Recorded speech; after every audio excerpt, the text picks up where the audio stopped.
मेरे प्यारे दोस्तों, आज जो मैं विषय लेके आया हूँ चर्चा के लिए वो है सृष्टि रचना। ये सृष्टि रचना कैसे हुई है, कैसे ये दुनिया बनी है और इसको बनाने वाला कौन है, आज इस पे विचार करेंगे। जैसे कि आपको पता है कि कई तरह के यहाँ पर जो संत आए हैं भारत में और अलग अलग प्रांतों में, विदेशों में, सबने जो सृष्टि रचना का विस्तार किया है, बताया है जो उन्होंने, वो लगभग लगभग सेम ही है। यानी कि एक शक्ति है निराकार, जिसका कोई आकार नहीं है, वही निराकार यानी शून्य कह लो उसको, वही शून्य से ये सारी सृष्टि बनती है। उसी को ब्रह्म कह लो, एक ही बात है। वही निराकार, वही ब्रह्म, वही शून्य, वही मन, चारों नाम अलग अलग हैं लेकिन वस्तु एक ही है।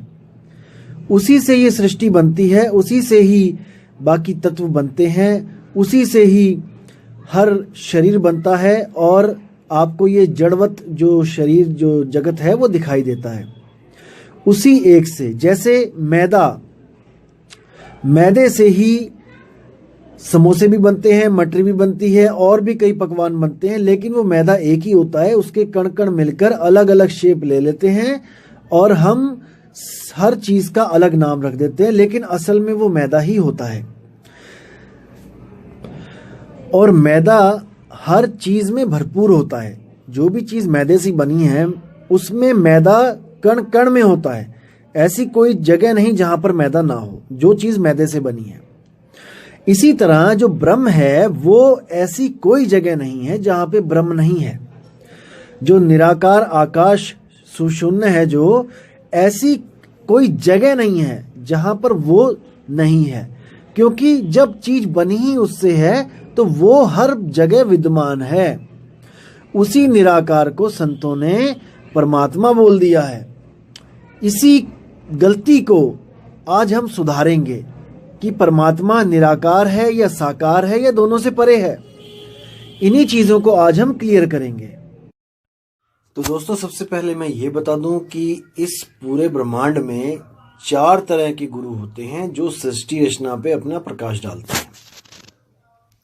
सबसे पहले कौन होते हैं? जो शरीर को परमात्मा मानते हैं, जैसे राम जी का शरीर, कृष्ण जी का शरीर, भोले शंकर का शरीर या किसी और का शरीर। और जो ऐसे गुरु हैं वो आपको भी शरीर घोषित कर देते हैं। जैसे वो आपको कहेंगे कि आप एक आदमी हो और औरत को कहेंगे कि आप एक औरत हो, और वो उसको आदमी औरत ही कह के पुकारेंगे और समझाएंगे कि तुम ही शरीर हो। कहने का मतलब कि उनको ये नहीं ज्ञान होगा कि तुम्हारा स्वरूप इस इंसानी चोले के अलावा भी कुछ और है।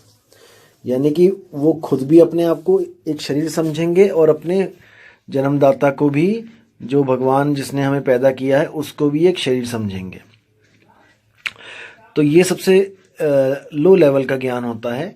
जो सबसे लो लेवल के जो गुरु होते हैं, जो बस कहने को चोले पहन के गुरु बन के बैठ गए और कथाएं सुनाने लग गए, जिनको अध्यात्म से कोई लेना देना नहीं होता है। इसके बाद जो दूसरे नंबर पे गुरु आते हैं वो होते हैं वो लोग जो निराकार को परमात्मा मानते हैं और सारी सृष्टि निराकार से उत्पन्न होती है, ऐसा बताते हैं। उसमें भी 2 कैटेगरीज हैं। पहली कैटेगरी वो है जो आपको ये बोलते हैं कि शून्य से चेतनता प्रकट हुई और फिर कुछ चेतनाओं ने मिलके एक तंत्र बनाया और उस तंत्र से ही इंसान का एक शरीर बना और वो पहला शरीर आप हो और हम हैं। ऐसा बोलने वाले ये सिद्ध करते हैं कि सब कुछ शून्य से ही पैदा हुआ है, लेकिन वो लोग ये सिद्ध नहीं कर पाते कि शून्य कैसे प्रकट हो गया, कि आत्मा से शून्य कैसे प्रकट हो गया। तो वो लोग यहाँ पर बात को गोलमोल करने के लिए कह देते हैं कि ये तो अटल विधान है, ये तो आत्मा का सनातन विधान है, या फिर ऐसा कोई बड़ा सा डायलॉग मार के आपको, क्योंकि उनके पास जवाब नहीं होता इस बात का, तो वो इसको एक अटल नियम करके बात कर देते हैं कि ये तो प्रकृति का नियम है। दोस्तों, अगर ये अटल नियम है तो याद रखना कि ये अटल नियम दोबारा भी लागू होगा, क्योंकि जो अटल स्वयं अटल नियम है वो हमेशा ही लागू होगा। ऐसा हो नहीं सकता कि वो लागू ना हो, क्योंकि वो तो नियम ही है, नियम तो लागू होते ही हैं। तो इसमें मुक्ति नहीं मिल सकती आपको। और इसी कैटेगरी में जो दूसरे संत हैं वो क्या कहते हैं, वो कहते हैं कि परमात्मा निराकार है और उसी से सारा ब्रह्मांड पैदा होता है, और आप और हम क्या हैं, जीव। वो जीव की संज्ञा देते हैं। वो ये नहीं कहते कि आप शरीर हो या आप मन हो, वो कहते हैं कि आप जीव हो जो निराकार परमात्मा ने जो शरीर बनाए हैं उस शरीरों में आप रहते हो। ऐसे गुरु मिलेंगे आपको कैटेगरी 2 में। जो तीसरे नंबर के गुरु होते हैं इन दोनों के अलावा, वो कौन होते हैं, वो ये कहते हैं कि ये जो जीव है, जो ये भी अविनाशी है, ये भी अनादि है, और जो ये दुनिया है ये भी अनादि है। ना तो जीव को किसी ने बनाया और ना ही दुनिया को किसी ने बनाया, ये दोनों ही शुरू से थे। ऐसे लोग आपको मिलेंगे कबीर पंथ में मिल जाएंगे, स्पेशली पारक सिद्धांत वाले। वो लोग ये नहीं मानते कि इन शरीरों को किसी ने बनाया है, इस धरती आसमान को किसी ने बनाया है। वो कहते हैं ये अनादि है, ये शुरू से ही था। तो तीसरे टाइप के ये संत होते हैं। जो चौथे टाइप के संत होते हैं उनको ये पता होता है कि आत्मा से ब्रह्म कैसे पैदा हो गया और कहाँ पे गलती हुई है, ब्रह्म से सृष्टि कैसे बनी है। उनको हर चीज पता होती है और वो हर गतिविधियों को जानते हैं कि कहाँ पर गलती हुई है, कहाँ पे ये सृष्टि बनी है। ये जो इस प्रकार के जो संत होते हैं वो परम संत होते हैं। उनको गलती का पता होता कि गलती कहाँ हुई है। जो अज्ञानी संत होते हैं वो इस गलती को अटल नियम बना के शो कर देते हैं कि ये तो अटल नियम था कि सृष्टि बने, कि इंसान का चोला बने, कि सूक्ष्म शरीर बने। क्योंकि वो अज्ञानी होते हैं, उनको नहीं पता होता कि असल में भेद क्या है, क्योंकि वो भी हमारी आपकी तरह ही इस दुनिया में आए हैं गर्भ में उल्टा लटक के। तो ये जो भूल की बात मैं बता रहा हूँ, जो अखंड नियम बोल के जो गुमराह कर देते हैं लोगों को, क्योंकि ज्ञान नहीं होता इसलिए। तो इन गलतियों को सुधारने के लिए जो परमपिता परमात्मा आता है उसकी नज़रों से कुछ भी बचा नहीं आज तक। उसको सब पता है कि सृष्टि कैसे पैदा हुई है, गलतियां किससे हुई हैं। तो मैं आज उन्हीं परमात्मा की आपको एक वाणी बताऊंगा और उस वाणी में आप देखिएगा कि कैसे स्पष्ट लिखा है कि गलतियां कहाँ कहाँ हुई हैं। आप और हम दोनों जानते हैं कि सनातन इस दुनिया में अगर कुछ है तो वो आत्मा है। आत्मा से ऊपर कुछ नहीं है। मैंने फिर बोला आपको कि परमात्मा केवल अपने कुछ गुण के कारण परमात्मा कहला रहा है, अदरवाइज वो भी एक आत्मा ही है, क्योंकि उसके नाम के आगे परम लगा दिया गया है, क्योंकि वो कभी गलती नहीं करता, भूल नहीं करता। बस यही कारण है कि वो परमात्मा कहला रहा है और हम सब आत्माएं कहला रही हैं।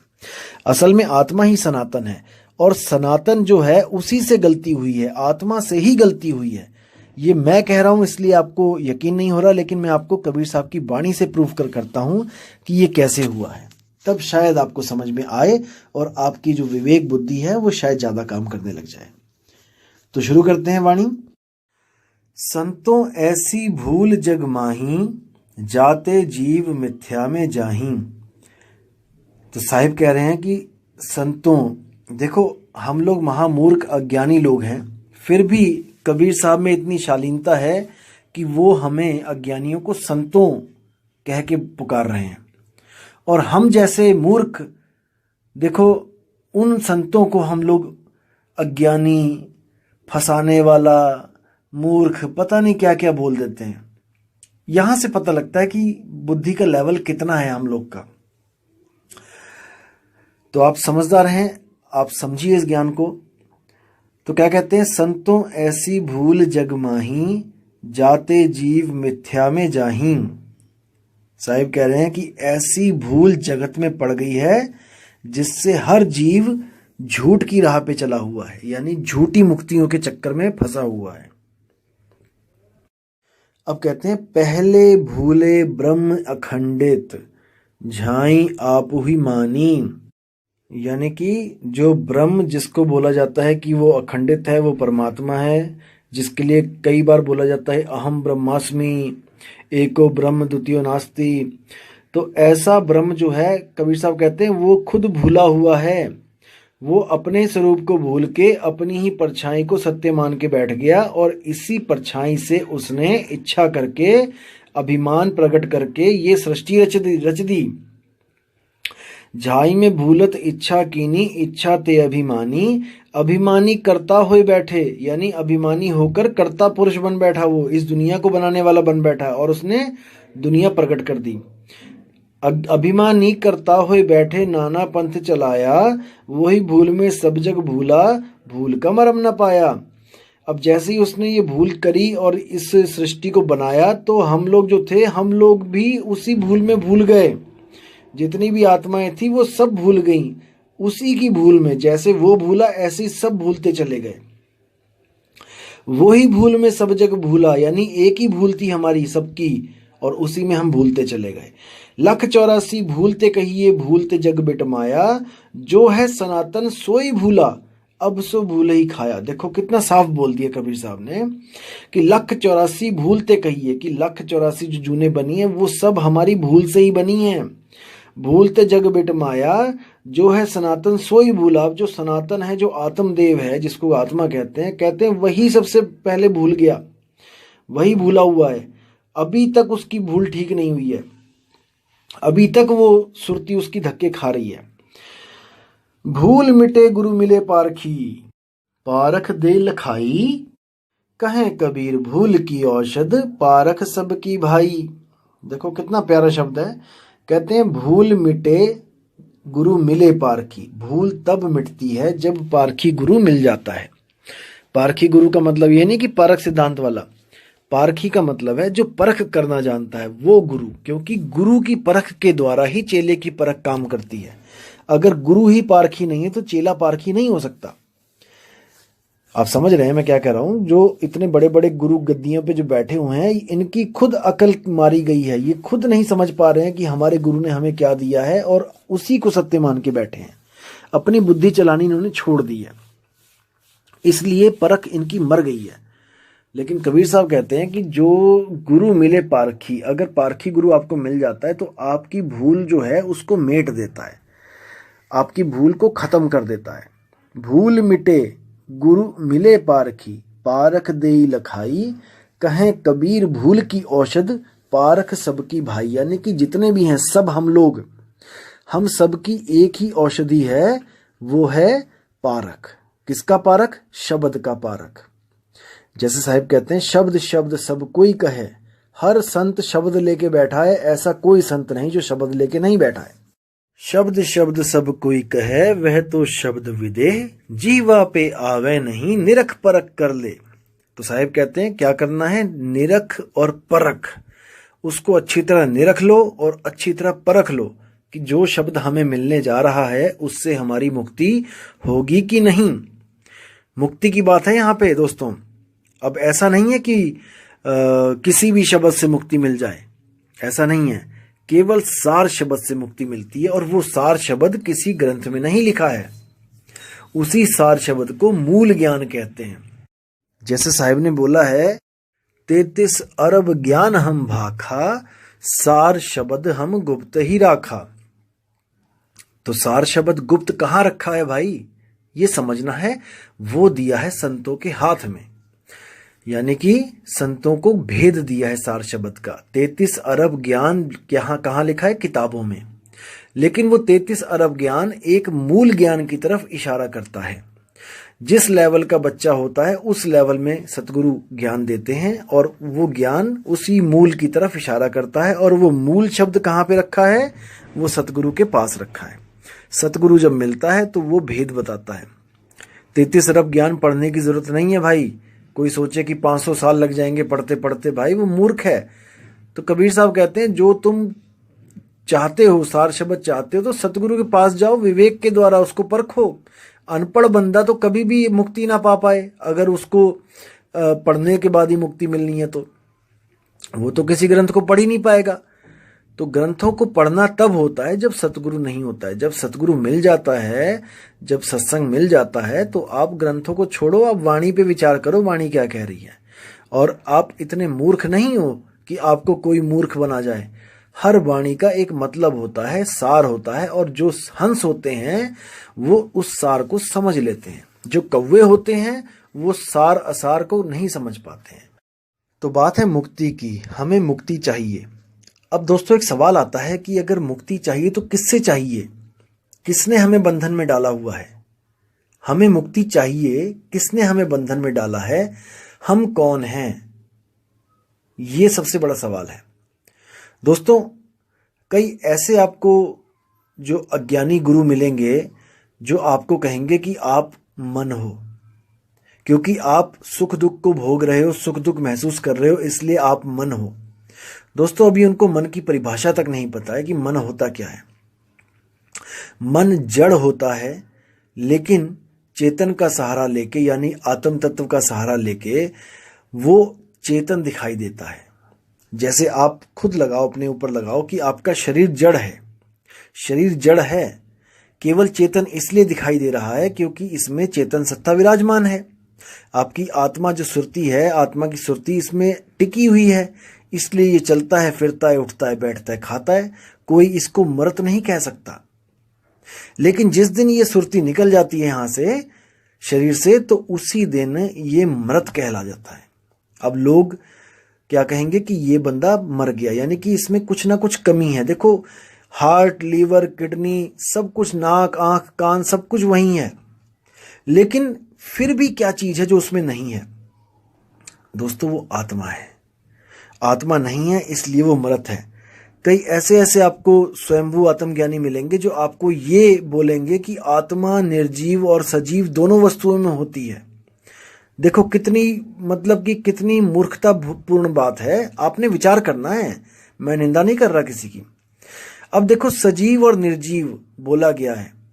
अब इस सजीव और निर्जीव का उदाहरण देके आपको कहेंगे कि देखो सजीव में भी जीव लिखा है और निर्जीव में भी जीव लिखा है, यानी दोनों में आत्मा है।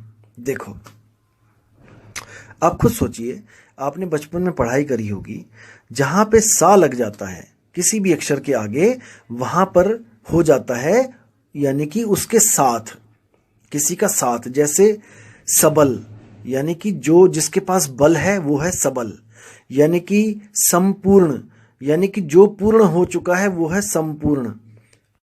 सपरिवार, यानी परिवार के साथ आओ, कहते हैं ना सपरिवार निमंत्रण है। तो जहां पे सा लग जाता है वहां पर होता है कि जोड़, यानी कि कोई चीज जुड़ी हुई है वहां पे। अब ऐसे ही है सजीव, यानी सजीव वो लोग हैं जहां पर जीव रहता है। जैसे मैं हूं, आप हैं, कोई कुत्ता, बिल्ली, बकरा, हाथी, घोड़ा, मछली, चींटी, ये सब सजीव हैं। इसी को इंग्लिश में लिविंग बीइंग्स कहते हैं। और निर्जीव का मतलब क्या होता है दोस्तों? निर्व का मतलब होता है जहां पे नहीं है। जैसे निरअंकुश, यानी कि जिस पर अंकुश ना लगाया गया हो। निर्वस्त्र, यानी जिसने वस्त्र ना पहने हो।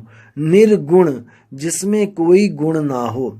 तो दोस्तों निर का मतलब होता है जहां पर वो चीज नहीं है। निर्गुण, निर्जीव, यानी कि जहां पर जीव नहीं है। अब इसको समझना है। जैसे मेज, कुर्सी, पत्थर, ये सब निर्जीव हैं, इनमें जीवन नहीं है, इनमें चेतना नहीं है। इनको आप काटोगे, मारोगे, ये चीखेंगे, चिल्लाएंगे नहीं, ये अपना बचाव नहीं करेंगे। लेकिन जहां पर भी कोई जीव है वो अपना बचाव करेगा। अब आप कहोगे कि पेड़ में जीव होता है, लेकिन पेड़ बचाव क्यों नहीं करते? दोस्तों उनमें जीव है, लेकिन उनकी जो चेतना है वो बहुत सूक्ष्म है। अब जो पिक्चर प्लांट है, अब पिक्चर प्लांट देखिए आप, वो क्या करता है, जैसे ही उसके मुंह में कोई कीड़ा जाता है वो एकदम अपने मुंह को बंद कर लेता है, यानी कि वो जीवित है, वो एक्शन टू रिएक्शन काम कर रहा है। जैसे छुई मुई का पेड़ होता है, आप उसको जैसे स्पर्श करेंगे तो वो एकदम मुरझा जाएगी। तो इसका मतलब कि जीव है, लेकिन चेतना उसमें बाकी पौधों के मुकाबले थोड़ी सी ज्यादा है। लेकिन उसी छुई मुई का पेड़ आप उखाड़ दें जमीन में से और पड़ा रहने दें, अब वो वर्क नहीं करेगा, क्योंकि अब उसमें जीव नहीं है। दोस्तों यही संज्ञा होती है जीव और संजीव और निर्जीव की, सजीव और निर्जीव की। लेकिन ऐसे स्वयंभू यहां पर बैठे हुए हैं ज्ञान देने के लिए कि दोस्तों क्या बोलूं मैं। अब बात चल रही है मुक्ति की।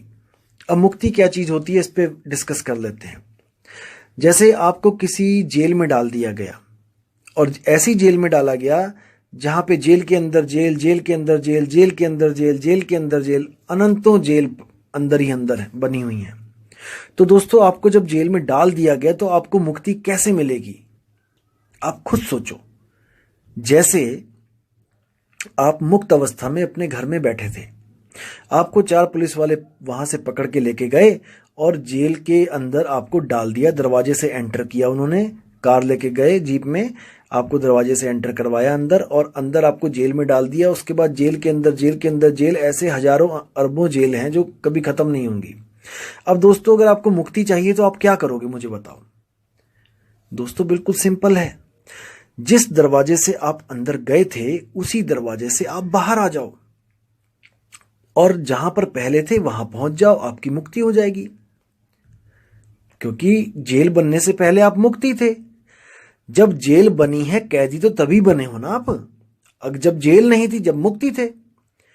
तो कई लोग आपको क्या बोलेंगे, ऐसे ऐसे ज्ञान देने वाले हैं कि हंसी भी आती है और दुख भी होता है कि दोस्तों ये कहां पथ भ्रष्ट हो गए हैं, कहां जा रहे हैं ये लोग। ये लोग आपको क्या कहेंगे, ऐसे ऐसे अज्ञानी बैठे हैं, ये कहेंगे कि आपको जेल के अंदर डाल दिया गया है और जेल के अंदर जेल है, जेल के अंदर जेल है, तो अगर आप मुक्त होना चाहते हो तो आप उसी जेल में मर जाओ। बताओ दोस्तों, मतलब आप अगर मुक्त होना चाहते हो कहीं से तो यानी कि वहां पे मर जाओ आप, तो मुक्त कैसे हुए? नहीं दोस्तों, ऐसा नहीं है, ये बिल्कुल अज्ञान है। कबीर साहब मुक्ति के बारे में क्या बोलते हैं, आप बीजक की साखी उठा के देखिए। पहली साखी क्या कहती है, जहिया जन्म मुक्ता हता तहिया हताना कोय, छठी तुम्हारी है जगह तू कहां चला बिगोए। बिल्कुल साफ क्लियर कर दिया है इसमें कि जहिया जन्म मुक्ता हता, कि जब तुम जन्म मरण से मुक्त थे, तैया हताना कोय, वो अवस्था और कोई अवस्था के बराबर नहीं है, उसके अवस्था के बराबर और कोई अवस्था नहीं है। यानी मुक्त अवस्था से अच्छी कोई अवस्था नहीं है। लेकिन जो सनातन भूला, जो सनातन से पहली भूल हुई, वो यही भूल हुई कि वो आत्म तत्व से भी नीचे गिर गया। सुरती के रूप में, सुरती शब्द से जब अलग हुई, आत्मा से सुरती उसकी अलग हुई और वो जब जेल में पहुंची, यानी 5 तत्वों ब्रह्म को निर्माण करते करते, आगे 5 तत्वों का निर्माण करते करते जब नीचे पहुंची, 5 तत्व में पहुंची, तब बंधन में पड़ गई। ये वापस अपने उस मूल को नहीं प्राप्त कर पाई। अरबों खरबों जन्म हो गए। इसलिए परमपिता परमात्मा को एक गुरु रूप धारण करके, एक पुरुष का रूप धारण करके हमें समझाने के लिए आना पड़ा। और वही परमपिता परमात्मा मूल सुरति हैं। मूल सुरति का मतलब होता है वो शब्द जो अपने ज्ञान में रह के सुरति के द्वारा हमें समझाने आता है, अपने ज्ञान में रह के। दोस्तों, कहने का मतलब है कि वो किसी गर्भ जून से नहीं आता उल्टा लटक के, क्योंकि गर्भ जून ही अज्ञान है। तो दोस्तों, अब आपसे मैं विदा चाहूँगा और बहुत ही जल्दी एक नई ऑडियो के साथ आऊँगा जिसमें मैं आपको 4 राम के बारे में बताऊँगा कि वो 4 राम क्या है। तो आप लोगों का दिन मंगलमय हो, यही चाहूँगा मैं परमपिता परमात्मा से। तब तक के लिए मुझे आज्ञा दें। जय गुरुबंदी छोड़ कबीर साहिब, जय गुरुबंदी छोड़ मदन साहिब, जय जय गुरुबंदी छोड़ वैराग साहिब जी की सदा ही जय।